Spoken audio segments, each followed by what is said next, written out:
여러분들이 성경을 읽어갈 때 솔직히 건성으로 넘어가고 싶어하는 부분이 없습니까? 저는 그런 유혹을 지금도 받고 있습니다. 이 부분은 그냥 넘어가면 좋겠다 하는 그런 유혹을 받을 때도 있습니다. 여러분들, 창세기 출애굽기는 굉장히 재미있는 이야기들이 많이 있습니다. 아주 드라마틱한 스토리, 요즘 스토리텔링에 대한 것들이 많은데 거기에는 좋은 스토리텔링들이 많이 있습니다. 여러분들, 종이 총리가 되었다. 그거 얼마나 드라마틱합니까? 노예가 총리가 되었다. 그래가지고 자기 가족을 다 살렸다. 그건 정말 극적인 그러한 이야기다. 그렇게 볼 수가 있어요. 출애굽기에 보면 그 호렙산에서 불 붙는 호렙산에서 하나님의 계시를 받고 하나님을 만나고 또 10가지 재앙을 통해서 바로가 항복을 합니다. 손을 듭니다. 빨리 나가라고. 내가 더 이상 시달리기 싫다. 나가라. 그래서 이스라엘 백성들이 출애굽을 하지 않습니까? 그 얼마나 극적인 얘기예요.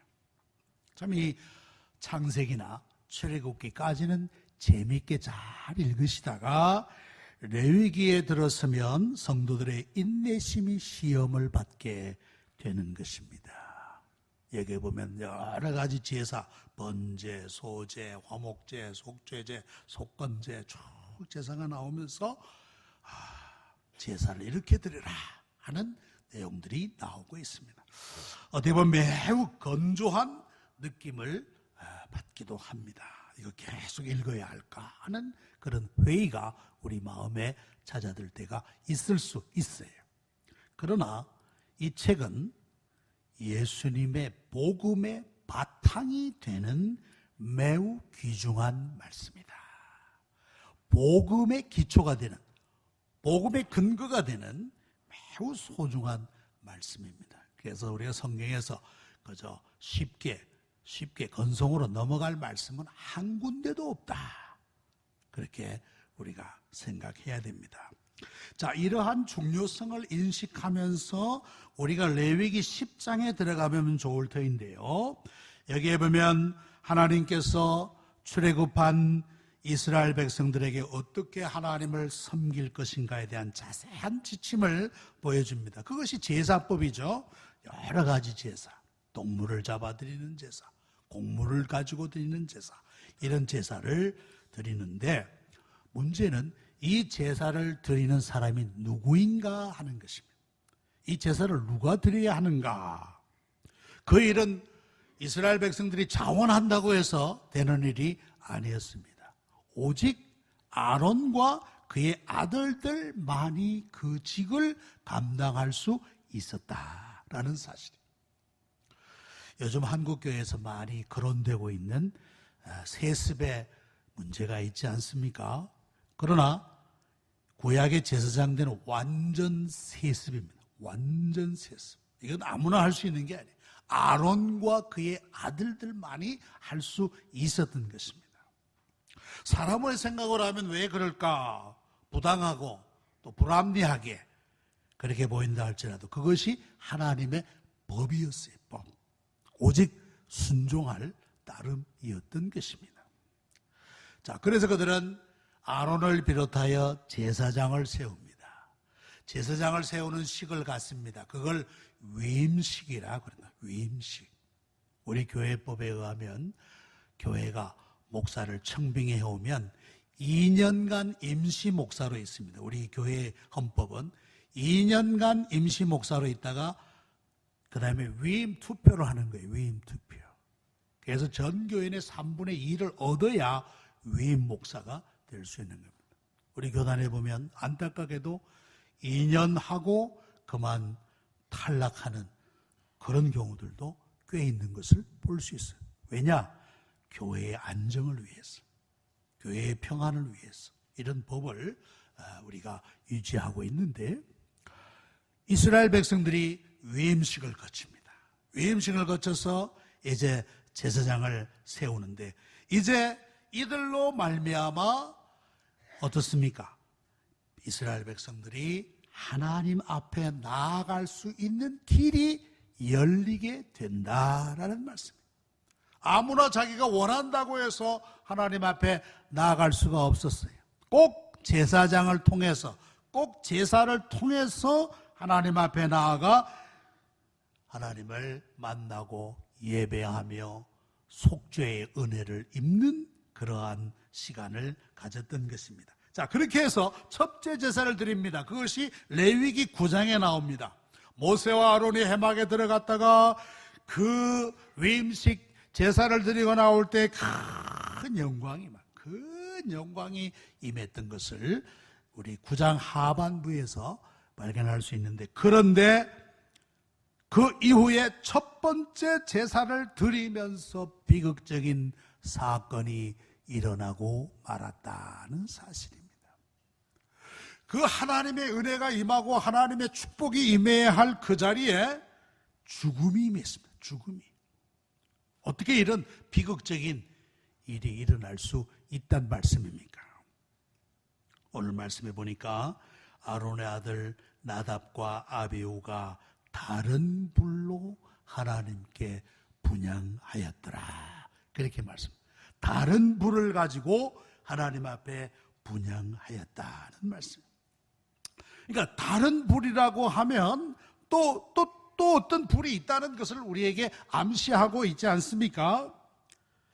아론이 첫 번째 했던 그 제사 때에 불이 임한 것을 우리는 레위기 9장에서 볼 수 있습니다. 레위기 9장 24절에 보면 불이 여호와 앞에서 나와 제단 위에 번제물과 기름을 사른지라 온 백성이 이를 보고 소리 지르며 엎드렸더라. 이 불은 무슨 불이겠습니까? 하나님이 보내신 불이었다라고 말씀할 수 있습니다. 하나님이 보내신 불이 제단에서 나오면서 그 제물들을 확 살라버렸어요. 백성들이 굉장히 두려워했어요. 보고 소리 지르고 엎드리더라. 야, 하나님이 우리의 제사, 우리의 예배를 받으시는구나. 하나님을 두려워하며 그 앞에 엎드렸다는 말씀입니다. 그러니까 이 불은 하나님이 허락하여 보내신 불이라고 생각할 수가 있을 것입니다. 여러분들 옛날에 우리 조상들 그 불을 소중하게 여기지 않습니까? 불씨. 불이 귀할 때 불씨를 꺼뜨리면 큰일 나는 거예요. 여러분, 불씨를 잘 지켜야 그 집안에 복이 든다고 생각했습니다.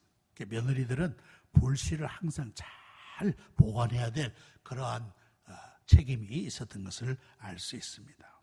자, 이스라엘의 제사장들은 그들이 하나님 앞에 드릴 번제에 쓸 불이 저들에게도 있었다는 사실이, 그걸 어디서 발견할 수 있느냐? 출애굽기 30장 9절에 보면 그런 말씀이 있습니다. 너희는 그 위에 다른 향을 사르지 말며 번제나 소제를 드리지 말며 전제의 술을 붓지 말며, 그런 말씀. 여기에 다른 향을 사르지 말라, 이 말은 다른 불을 쓰지 말라라는 뜻으로도 우리가 이해할 수가 있을 것입니다. 다른 향 혹은 다른 불이라. 그러니까 나답과 아비후는 경솔하게 하나님이 명하지 않은 다른 불을 그만 썼다라는 사실이. 다른 불을 쓰다가 그들은 불행하게도 생명을 잃어버렸다는 사실이에요. 이 죽음에 대하여 하나님의 설명이 나옵니다.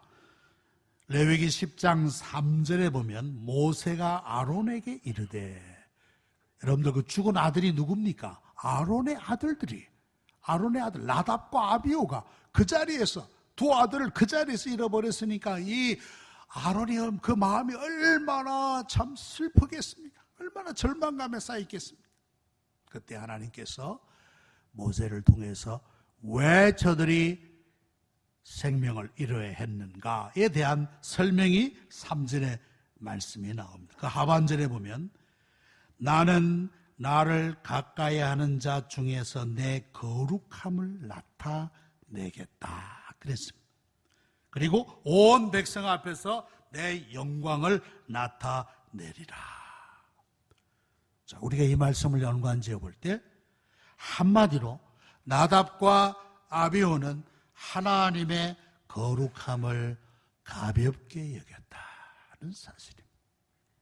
하나님의 거룩함을 경홀히 여기는 죄를 범하였다라고 생각할 수가 있는 것입니다. 거룩하신 하나님 앞에서 경솔하게 행동해야 돼요. 경솔하게. 왜 그들이 이런 행동을 했을까? 왜? 여러 가지로 생각할 수 있겠습니다만 제일 평범하게 생각해 보기로는 아마 저들이 제사장이 된 후로 교만해지지 않았나 그렇게 생각되어집니다. 제사장이 된 후로 교만해졌을 것이다. 저들은 제사장직이라는 특권의식과 우월감에 사로잡혀 있지 않았을까 그렇게 생각합니다. 그렇죠. 아까 제가 초두에 말씀드린 대로 이 직분은 아무나 원한다고 해서 그 직분을 갖는 게 아니에요. 반드시 아론의 직계 자손들만이 그 직을 감당할 수 있었으니까 얼마나 특권의식과 우월감에 사로잡혀 있을 수 있겠어요. 그러니 그들 마음속에 교만이 찼어요. 교만함으로 이런 방자한 행동을 하지 않았을까 그런 생각을 해보는 것입니다. 교회에서도 보면 어떤 직분을 받고 난 다음에 사람이 변했다는 말을 종종 듣습니다. 전에는 그렇지 않았는데 직분을 받고 나서 장로가 되더니만 권사가 되더니만 안수집사가 되더니만 사람이 변했다. 우리 교회 말고 다른 교회에서 그러단 말이죠. 사람이 변했다. 나답과 아비후가 이렇게 변하지 않았을까? 그런 생각을 가질 수 있지 않습니까? 여러분들, 제사장들이란 하나님을 섬기는 귀한 직분자들입니다. 그것도 하나님을 가까이 섬기는 특권을 가진 자들이었다라는 말씀이에요. 에스겔 42장 13절에 보면 그가 내게 이르되 좌우의 골방 뜰 앞 곧 북쪽과 남쪽에 있는 방들은 거룩한 방이라. 여호와를 가까이 하는 제사장들이 지성물을 거기서 먹을 것이라. 성전을 지으면서 성전에 많은 방들이 있는데 특별히 제사장들을 위한 방을 구별하여 두었다는 말씀입니다. 제사장들이 지성물을 아무데나 가서 성소 식당에 가서 먹는 게 아니에요.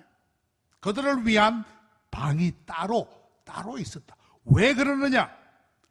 여호와를 가까이 하는 제사장들이, 하나님을 가까이 하는 제사장들을 특별히 구별하여 모시는 그 말씀이 바로 에스겔 42장 13절에 나오는 말씀이라는 말씀입니다.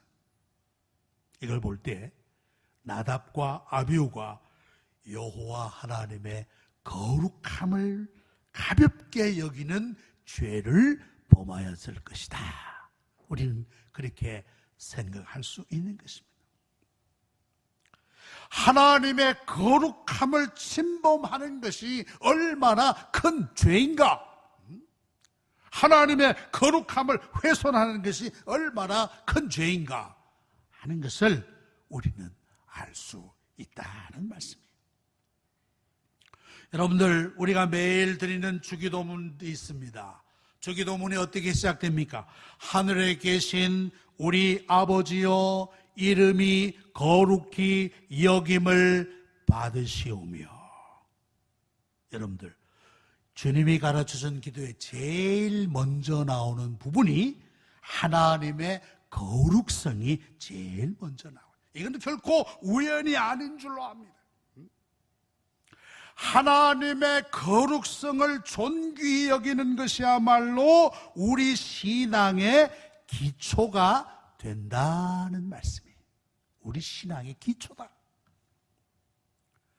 잠언 1장 7절에 보면 여호와를 경외하는 것이 지식의 근본이거늘 미련한 자는 지혜와 훈계를 멸시하느니라, 이렇게 말씀했어요. 여러분들, 여호와를 경외한다, 이 말은 하나님을 두려워할 줄 안다는 사실이에요. 영어 성경에는 이 말을 두려워한다, fear, 이러한 단어를 쓰고 있는 것을 봅니다. 우리가 어떻게 하나님을 두려워할 수 있습니까? 그것은 바로 하나님의 거룩성을 깊이 깨닫는 데 있다라는 사실이에요. 하나님의 거룩성. 하늘에 계신 우리 아버지여, 이름이 거룩히 여김을 받으시오며, 주님이 가르치는 이 기도는 거룩하신 하나님에 비하여 우리 인간이 어떤 실상인가, 어떤 모습인가 하는 것을 대비해서 우리에게 가르쳐주고 있는 말씀이라는 것입니다. 현대인들의 신앙 가운데는 이런 경외심이 매우 희박하다, 그렇게 생각되죠. 하나님을 두려워하는 그러한 그 경외심이 매우 희박한 것이 우리 현대인들의 신앙이다. 그 대신 소비적 신앙이에요. 소비적 신앙. 내가 하나님으로부터 무엇을 얻을 수 있을까? 내가 하나님으로부터 뭘 받을 수 있을까? 내가 하나님 앞에 이만큼 줬으니까 하나님이 나에게 얼마만큼 줄 수 있을까? give and take. 소비적 그런 신앙을 많이 가지고 있어요. 하나님을 두려워한다는 것, 두려워하는 것. 그 하나님의 거룩성을 깊이 인식하는 데서 그러한 경외심이 나온다라는 말씀이에요. 이사야는 우시아 왕이 죽던 해에 하나님의 환상을 보았습니다. 스랍들이 하나님 주변을 날면서 거룩하다. 스랍들이라고 하는 천사들, 하나님의 천사들이라고 볼 수 있는 그들이 6날갯짓을 하면서 하나님의 거룩성을 찬양했단 말이에요. 그 앞에 이 이사야가 자기를 어떻게 발견했느냐, 하나님의 거룩이라고 하는 그 거울 앞에서 자기의 실상을 발견했는데, 나는 망할 자다, 나는 망할 자로구나, 나는 망할 자로다. 이사야 6장 5절에 나여 망하게 되었도다, 나는 입술이 부정한 사람이요 입술이 부정한 백성 중에 거주하며 만군의 여호와이신 왕을 배웠습니다. 그 하나님의 거룩 앞에서 자신을 서보니까 자기는 엉망진창해.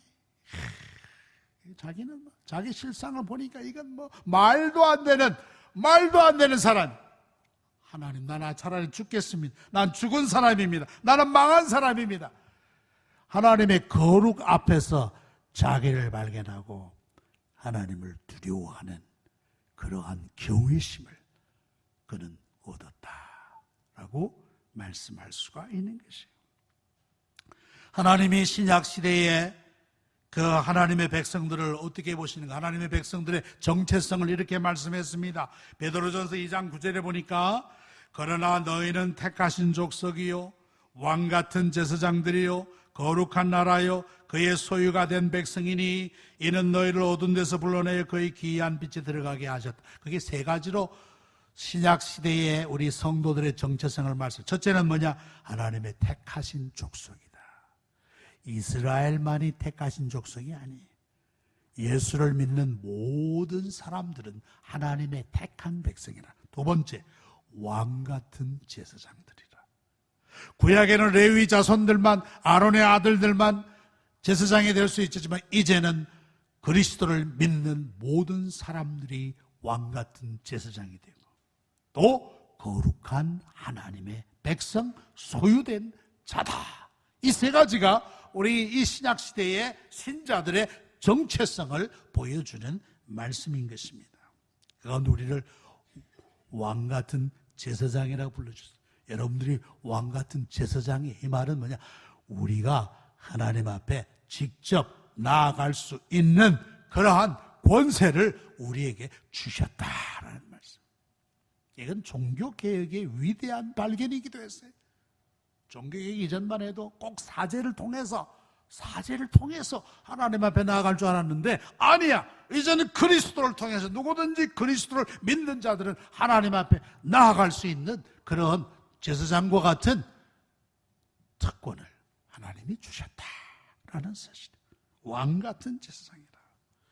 아까 말씀드린 대로 제사장들은 하나님을 가까이 섬기는 직분자들이, 하나님을 가까이 섬기는 직분자들. 나답과 아비후가 다른 불을 썼다고 하는 것은 하나님이 정하신 방법과 수단을 무시하였다는 것이 되기도 하는 것이, 하나님이 정하신 법을 지키지 않았다는 거예요. 무시했다는 거예요. 무시. 그건 하나님을 무시하는 것과 마찬가지였어요. 자기들이 편리한 대로 아마 제사드리러 아마 급하게 왔나 보죠. 와다 보니 불이 준비가 안 돼 있으니까 아무 불이나 가져와라. 아무 불이나. 불만 붙이면 될 거 아니냐. 제사만 드리면 될 거 아니냐. 그래가지고 아무 불이나 그저 갖다가 쓰다가 그만 그 꼴을 당했다는 것이요. 불만 붙이면 된다는 그 경박한 생각을 저들이 지녔는지 몰라요. 그들은 하나님의 진노를 사는 죄를 범하였다. 우리가 이 사건을 보면서 우리 신앙은 온전히 하나님의 뜻을 따르는 데 있다는 사실이에요. 하나님의 뜻을 온전히 따르는 데 있다. 내 뜻을 세우는 게 아니에요. 내 철학을 세우는 게 아니에요. 내 방법을 버리는 거예요. 온전히 하나님의 방법을 따른다. 하나님의 말씀에만 순종하는 것이 바른 신앙이다 하는 것을 알 수 있어요. 우리 이러한 신앙을 또 다르게 표현할 수 있습니다. 계시 의존 사색이라. 이건 우리 박윤선 목사님이 강조하시던 그러한 생각입니다. 계시 의존 사색이라. 즉 이 말은 계시가 뭐예요? 계시는 하나님이 우리에게 알려주시고 보여주신 명백한 말씀이라는 것입니다.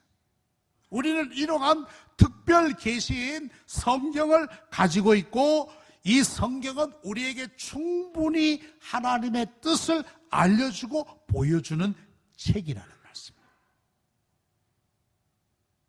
요한복음 7장 17절에 보면 사람이 하나님의 뜻을 행하려면 이 교훈이 하나님께로부터 왔는지 내가 스스로 말함인지 알리라. 그런 말씀입니다. 우리는 하나님의 뜻을 행하려고 하면 이 말씀이 충분히 계시된 하나님의 말씀이라는 것을 알 수 있다는 거예요. 알 수 있다는 거예요.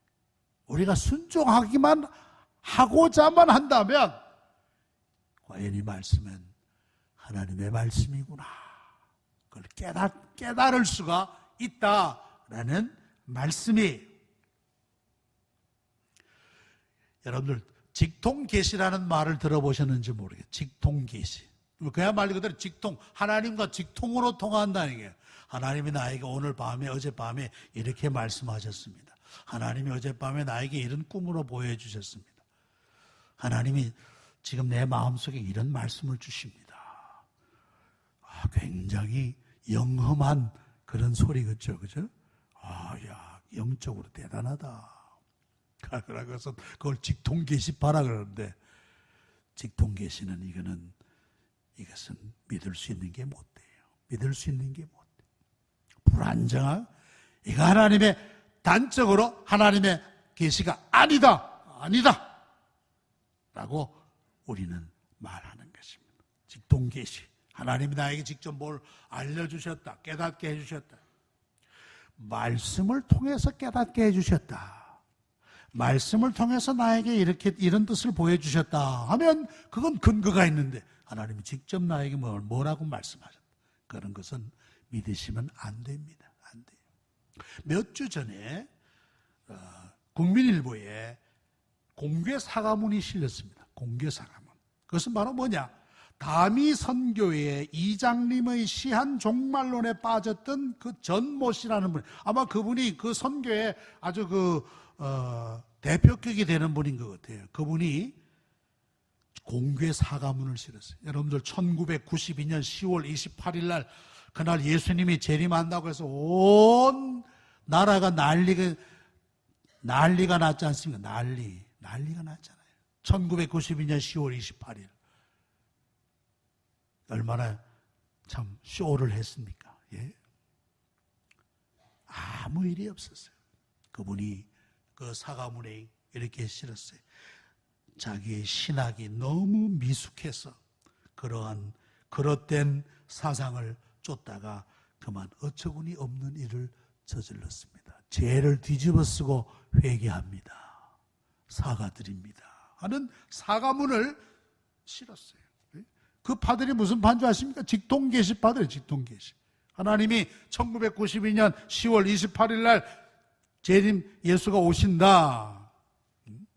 그거 다 허황된 이야기들이었다는 말씀. 다른 불을 쓰면 안 되는 것입니다. 오직 하나님이 정하신 불을 써야 하듯이 우리 신앙생활에도 다른 어떤 불순물이 우리 신앙에 침투해 오면 안 된다는 거예요. 그것은 마치 병균과 같은 것이 병균, 우리 몸에 침투하면 질병을 일으키는 거예요. 질병을. 여러분들 사도 바울이 13편의 서신을 썼는데 그 가운데 제일 화를 내면서 쓴 서신이 있습니다. 뭐 화가 가득 차가지고 서신을 쓴 편지가 있어요. 그 편지가 어느 편지인지 아십니까? 갈라디아서입니다. 갈라디아서 1장 6절로부터 8절에 보면 뭐라고 말씀했느냐? 그리스도의 은혜로 너희를 부르신 이를 이같이 속히 떠나 다른 복음을 따르는 것을 내가 이상히 여기노라. 여기 분명히 다른 복음을 따른다. 다른 복음을 따른다. 그 6절로부터 8절 가운데 다른 복음의 말이 3번이나 나옵니다. 다른 복음은 없나니 맨 하반절에 우리가 너희에게 전한 복음 외에 다른 복음을 전하면 저주를 받을지어다. 얼마나 두려운 말씀이에요. 저주를 받을지어다. 다른 복음이 없어요. 예수 그리스도의 십자가와 그의 죽으심과 부활 외에는 다른 복음이 없다는 말씀이에요. 그런데 초대교회는 갈라디아 교회에는 어떤 사람들이 들어왔느냐? 복음만 가지고는 안 된다. 복음 더하기 율법을 따라야 된다. 율법. 그 율법을 따르는 뭐냐? 할례를 받아야 된다. 복음과 할례를 동시에 받아야 구원받을 수 있다. 다른 복음이라면 다른 복음. 그래서 바울은 그들을 향해서 다른 복음은 없다. 다른 복음을 전하면 저주를 받는다. 다른 복음을 따르는 것을 나는 이상히 여기노라 하면서 강경하게 다른 복음을 따르는 자들에 대하여 철저한 경계심을 주었던 것입니다. 예수 믿는 것만 가지고는 부족하다. 거기에 다른 걸 더해야 된다. 그건 다른 복음이 다른 복음. 우리 주변에 얼마나 이단들이 많습니까? 신천지, 하나님의 교회, 통일교, 말일성도 그리스도의 교회, 뭐 온갖 이단들이 득세합니다. 그거 다 다른 불들이에요. 다른 불을 위험한 거예요. 말씀을 맺겠습니다.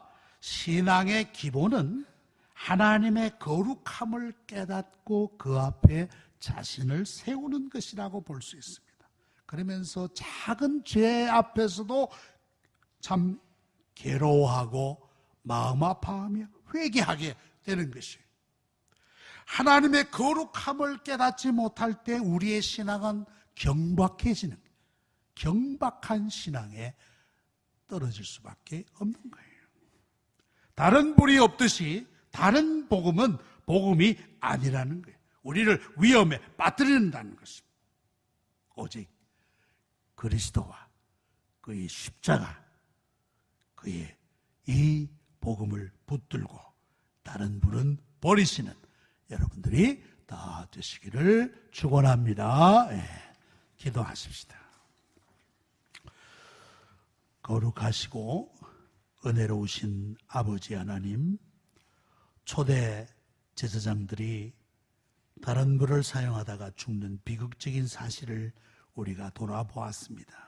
하나님, 영적으로 어지럽고 혼미한 오늘의 세상 가운데서 우리는 하나님의 바른 불을 사용하게 하여 주시옵소서.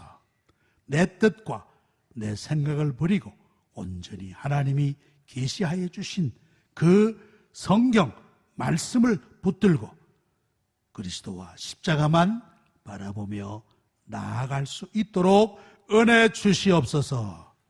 예수님의 이름으로 기도하옵나이다. 아멘.